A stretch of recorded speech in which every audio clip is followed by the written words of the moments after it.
Good morning, students. Today we will start lesson number 2, that is the most beautiful flowers. And today we will read this chapter and I will explain it.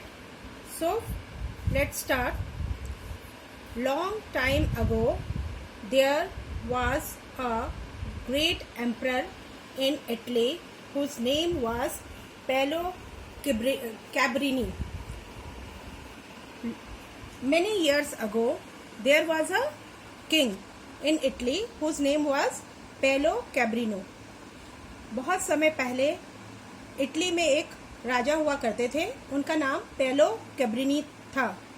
पेलो कैब्रिनी was an honest, brave and tolerant ruler. He was brave, honest, brave and tolerant ruler. पेलो कैब्रिने बहुत ही honest थे, ईमानदार, brave, बहादुर और tolerant ruler थे, सहनशील ruler थे, शासक थे. People of Italy love their emperor and they were happy under his rule. So the people of Italy very much appreciate their emperor or love their emperor and they were very happy under his rule.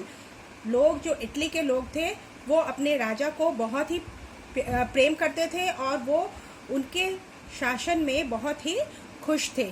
Unfortunately, the emperor had no children. लेकिन दुर्भाग्य से और very sadly the emperor had no children. दुर्भाग्य से emperor के कोई संतान नहीं थी.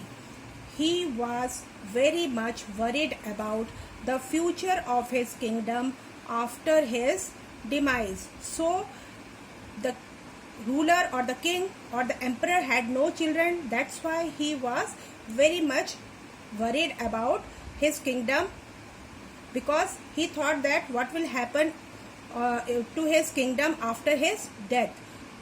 राजा की कोई संतान नहीं थी, इसलिए राजा बहुत ज़्यादा दुखी थे, बहुत ज़्यादा चिंता में थे कि उनके बाद, उनकी मृत्यु के बाद उनके किंगडम, उनके राज्य को कौन देखेगा, इसलिए वो बहुत ही ज़्यादा चिंतित थे.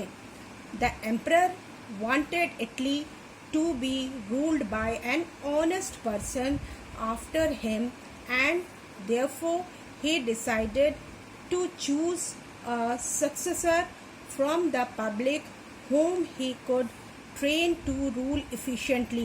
So the emperor wanted that after his death there must be a ruler who was honest like him, and so he decided, because he don't have any children, so he decided that he must choose a successor from the public whom he could train them. राजा चाहते थे कि उनके मृत्यु के बाद या उनके बाद जो भी उनका उत्तराधिकारी हो उन्हीं की तरह एक ऑनेस्ट, ईमानदार पर्सन हो. तो उन्होंने निश्चय किया कि वो अपने प्रजा के बीच में से ही कोई ऐसा उत्तराधिकारी जो उनके राज्य को शासन कर सके, तो ऐसा उत्तराधिकारी वो अपने प्रजा में से लेना चाहते थे, ढूंढना चाहते थे, या जिनको चूज करना चाहते थे, जिनको वो अपने कुशलता पूर्वक उनके राज्य को शासन कर सके, ऐसे वो ट्रेन कर सके.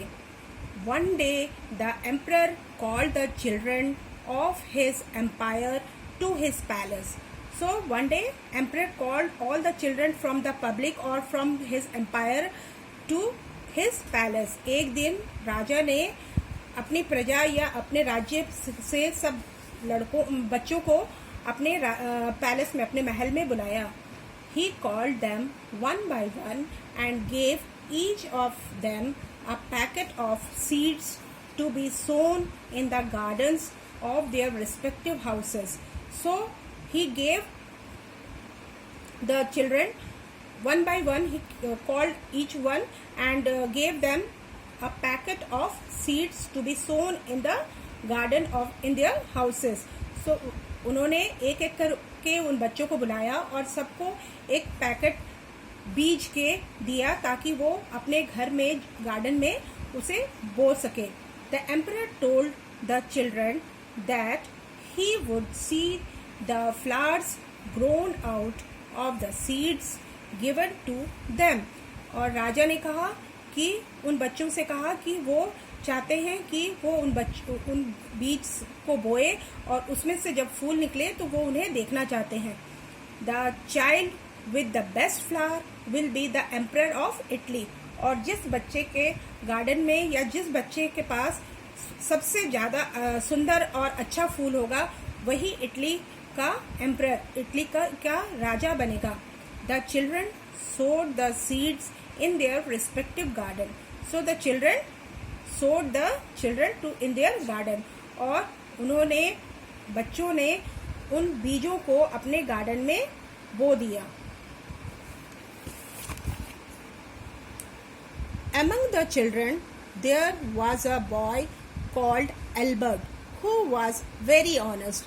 And among those children there was a boy whose name was Albert and he was an honest boy. He was a very honest boy. उन बच्चों में से एक बच्चा था जिसका नाम एल्बर्ट था. वो बहुत ही ज़्यादा ईमानदार बच्चा था. He was the son of a carpenter. His father was a carpenter. और वो कारपेंटर का बेटा था. Albert also sowed the seeds and watered them regularly. Albert ने भी उन बीजों को बोया और उन्हें रेगुलरली पानी उन बीजों को देता रहा. Unfortunately no flower could grow out of those seeds. और उन बीजों में से कोई, लेकिन दुर्भाग्य से उन बीजों में से कोई भी फूल नहीं आया या नहीं उगा. After 1 year the emperor called the children to show him the flowers grown out of the seeds given to them. So after 1 year, एक साल बाद, the emperor called the children. राजा ने बच्चों को बुलाया to show him the flowers grown out of the seeds given to them.